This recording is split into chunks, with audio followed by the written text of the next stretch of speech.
No período da ditadura militar, que aconteceu entre os anos de 1964 e 1985, 17 atos institucionais foram criados.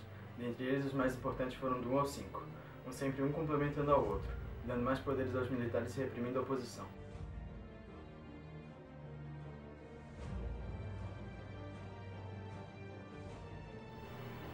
Os atos institucionais criados entre 65 e 69 não precisavam passar pelos parlamentos, pela Câmara dos Deputados ou pelo Senado.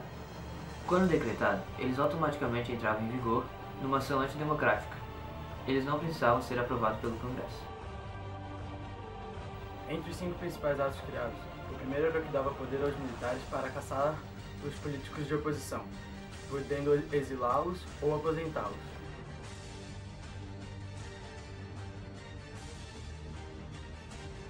Para dar menos força ainda à oposição, o Ato Institucional 2, criado em 1965 por Castelo Branco, fez com que existisse apenas dois partidos, o Arena, Aliança da Renovação Nacional, que eram as pessoas favoráveis àquela situação, e o MDB, Movimento Democrático Brasileiro, que por já existir o Ato Institucional 1, podiam ser caçados. O AI-2 também fez com que as eleições para a presidência fossem diretas, ou seja, os senadores e deputados que decidiam. O AI-3 foi um complemento do Ato 2, tornando as eleições estaduais também indiretas. O Ato Institucional número 4, criado por Castelo Branco, só entrou em vigor quando o presidente já era Costa e Silva.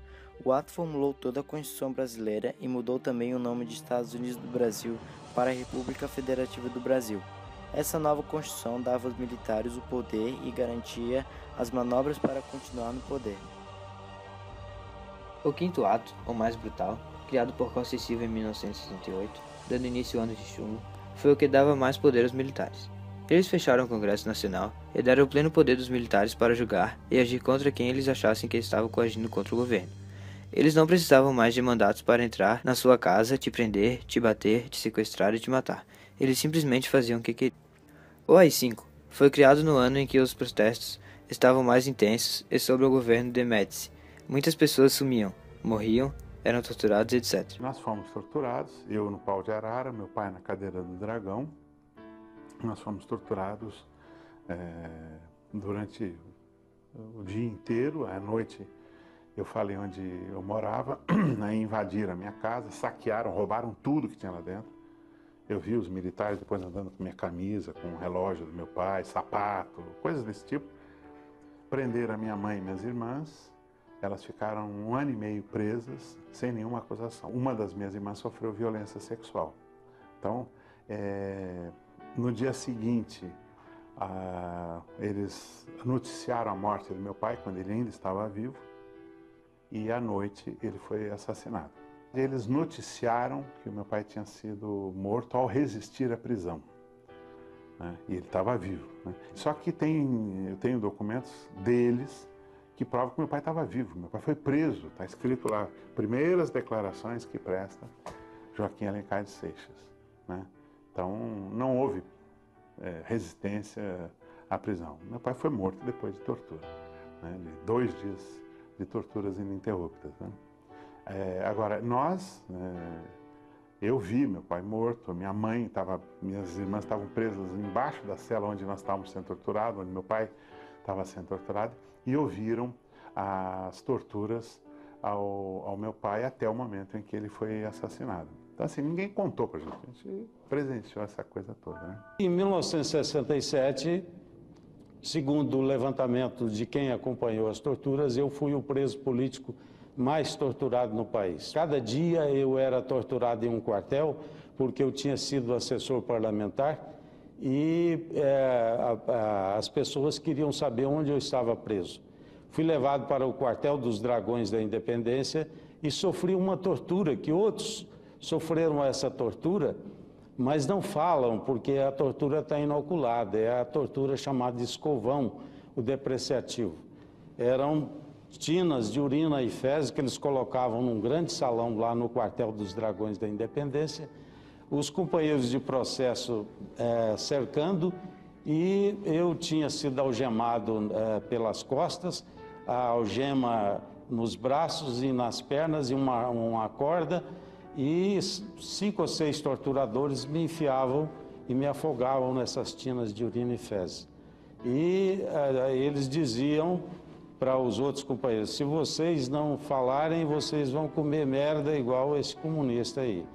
Então, eu até hoje tenho lesões físicas dessa época. Me quebraram 8 costelas do lado esquerdo, me quebraram a cabeça, eu tenho otite crônica.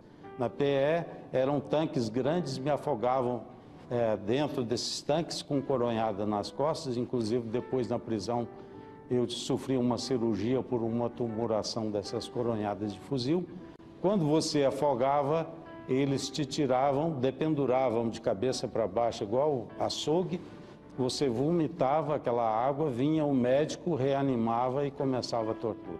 Sofri o sino, afogamento dessa maneira, choque em todas as regiões. Eu tenho lesões físicas desses choques na região genital, e os choques eram uma afiação na bolsa escrotal e uma na orelha, que eles chamavam de brinco. Depois eu sofri essa tortura no Rio de Janeiro, fora essa tortura que é geratriz da escravidão, que é o pau de arara. Eu saí de habeas corpus antes do AI-5, caí a linguagem da esquerda. Eu fui preso no Rio de Janeiro. Os torturadores, quando me prenderam, eles começaram a me espancar, me algemaram com aquelas algemas Schmidt-Wesson, que à medida que você faz qualquer movimento, ela aperta mais. E me algemaram, e quando eu fui preso, eles correram para a janela do apartamento para impedir que eu suicidasse. Me bateram 14 horas, eu fui torturado durante 4 meses, de julho a dezembro, dia e noite. Eu vivenciei a tortura, sou um sobrevivente. Eu tive comportamentos heróicos, não sou herói. Herói é quem morreu na luta. Presidente Costa e Silva presta o solene juramento nos termos da Constituição, prometendo respeitá-la, promover o bem-estar do Brasil, defender a sua integridade e soberania.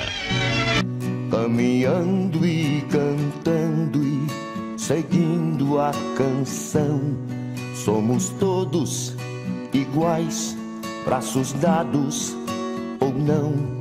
Nas escolas, nas ruas, campos, construções, caminhando e